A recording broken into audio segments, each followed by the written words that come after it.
So now, here we have an op amp. There's two op amps in the integrated circuit. We're using the one on the left, but not the one on the right. I'm just leaving it floating, but it's probably best to wire it as a voltage follower that is outputting ground. So, not going to dwell on that too much. You're probably okay, just leave it floating. Now, we have a reference voltage, two fixed resistors. They're going to the non-inverting input. It's very important to be aware that it is actually lower on the physical component. I got it higher on the schematic. It can be in either spot right here. You can swap these two positions if you want. So be aware of that. But yeah, our reference voltage, it's fixed. It's based on the supply voltage solely. And they're two equal value resistors, so it'll be half of the supply voltage. We're using 5 volts, so it'll be about 2.5 volts right there. And our signal voltage is coming from the light dependent resistor voltage divider. If I get it dim enough, the lamp's at the dimmest setting. I could also turn it off. It's a little easier to tell that I got darker on camera if I actually turn it off.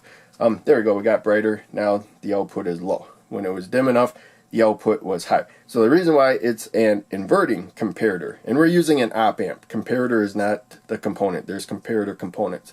They're very similar, but there are some differences. So yeah, we're using an op amp as a comparator. It's mostly the output, what it does, op amp versus comparator. But in any case, we have enough light on the light dependent resistor right now. It raises the voltage above half of the supply voltage right there. So we got a higher voltage at the inverting input versus the non-inverting input. So it's higher.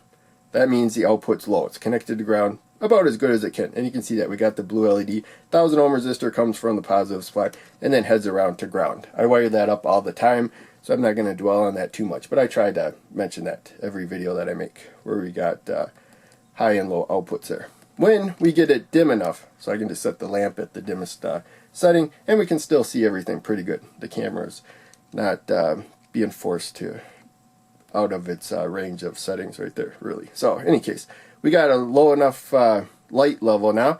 That means there's more resistance, more than 3,000 ohms of resistance. We're keeping things simple right there, because we got equal value resistors there. And so again, this one's lower now, so because it's dim enough, or the resistance is high, I mean, so the voltage is lower. That's what I should have said right there.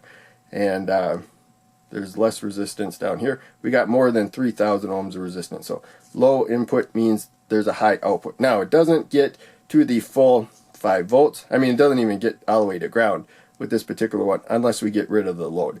But even with no load, we're maybe about 4 volts or so, and we're going to lose a little bit more because it has to provide current. And these op amps, they, you know, as I said before, this one doesn't even get to the positive supply, but the more current that you demand, the worse that it gets. So we got about 7 milliamps of current going through the red LED, and then that's right, I got to make it brighter. There we go. You can see it's actually about 2 milliamps of current going through the blue LED right there. So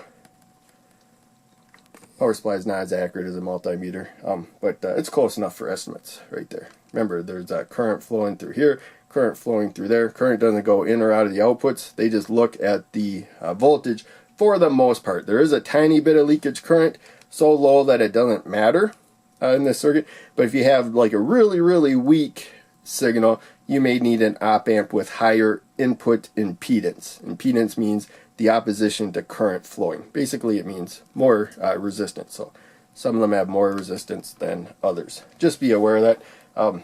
Probably won't come up often, but if you make a lot of complex circuits, then you may find you need to use a different op amp. Just be aware of that. This is just kind of an introduction to the basic inverting input. So again, the inverting comparator. Again, that's because we have, right now it's dim enough where we got a lower input voltage for our signal. High output, red LED.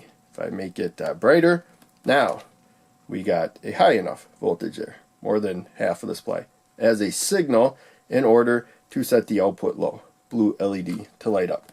Not terribly complex, but very useful in many circuits. So it's a good one to learn and understand really well. When you see it in really complex circuits, you'll know what the op amp right there is doing. And that'll help you understand the entire circuit much better. So that's it. Thanks for watching. Make sure you check out one of the other videos I posted on the screen, and check out links down below. They all help out a lot. I'll see you in the next video.